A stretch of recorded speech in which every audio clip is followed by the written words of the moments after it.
Magandang gabi. Ngayong gabi ay Art Sunday at meron kaming papasyalang mag-asawa. Kami ay manonood ng isang pagtatanghal sa Arete.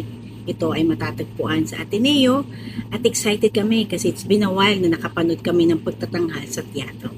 Kung ano yun, papakita namin sa inyo in a bit.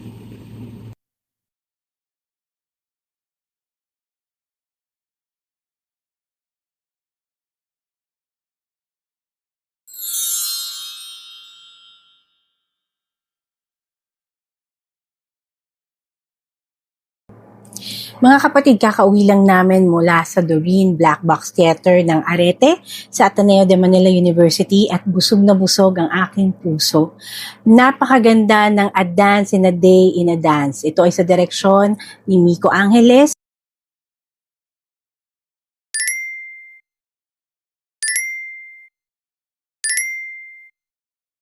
At sa choreography ng artistic director ng Maridance, si J.M. Cabling.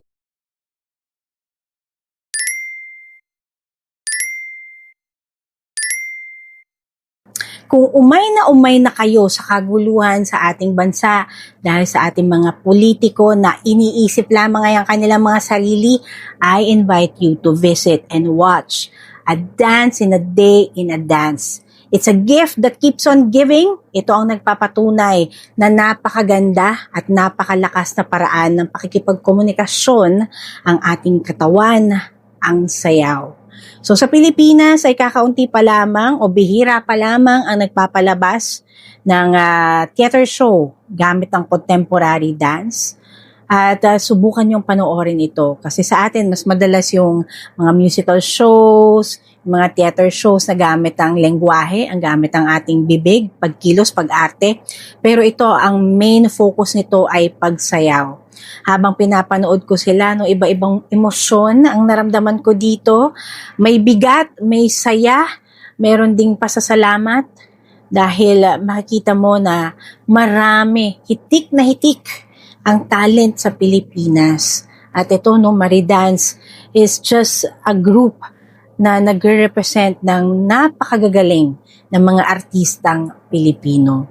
At dito makikita ninyo yung puso ng mga mananayaw ng Maridance at ng mga bumubuo sa management ng Maridance. Talagang pinaghusayan nila ito at talagang makikita mo yung pagmamahal nila sa sining. Siguro, pagkatapos mong mapanood ang A Dance in a Day in a Dance, hindi ka lamang siguro makukumbinsing maging bahagi ng pagiging aktor o dancer o mananayaw o singer. Pero may isip mo rin na sana sa susunod na eleksyon at mga eleksyon pa, bumoto tayo ng mga politikong may tunay na pagmamahal at pag-aaruga sa ating lahat.